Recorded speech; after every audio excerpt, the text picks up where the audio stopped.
bismillahi irrahmani irrahim fa inna yasarnaahu bi lisaanika litubashira bihi almuttaqin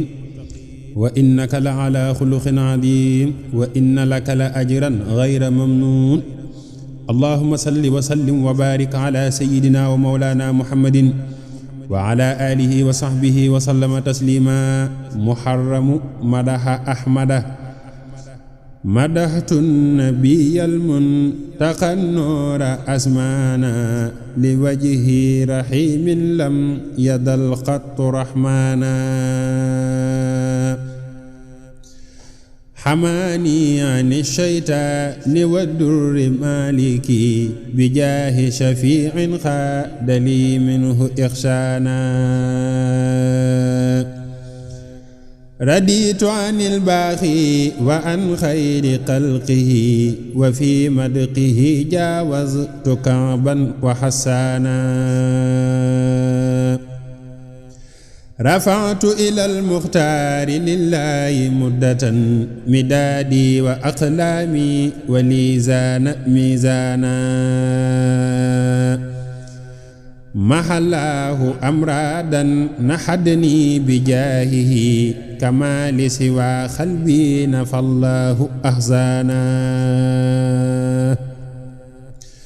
muhammadun almuxtaaru maaxin wa mukrimun alayhi salaatullaahi maa daama micwaana daani ila madxin nabi xubbu zaatihi alayhi salaamullahi ma xuzut ridwaana xamaani ilaahi bin nabi an madarratin wali tayyabal muxtaari billahi awtaana idaa qultu lil muxtaari billaahi xidmatan kafaani bihil baaqi shaqaa'an wa shaytaana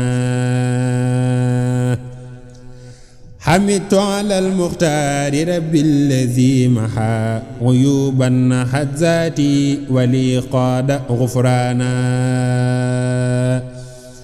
mahallaabu qasda durri naxwi bi jaahi man ilayhi bihi awsaltu maa faaqa jiiraana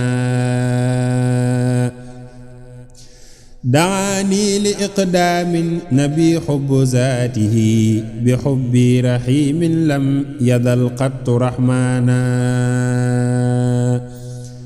daani li iqdaamin nabi xubbu zaatihi bi xubbi raxiimin lam yadal qattu raxmaana sayyidil awwaliina wal aaxiriina sallallahu taala alayhi wa sallama wallaahu alaa maa naquulu wakiil subhaana rabbika rabbil izzati ammaa yasifuun wa salaamun alal mursaliin walhamdulillaahi rabbil aalamiin.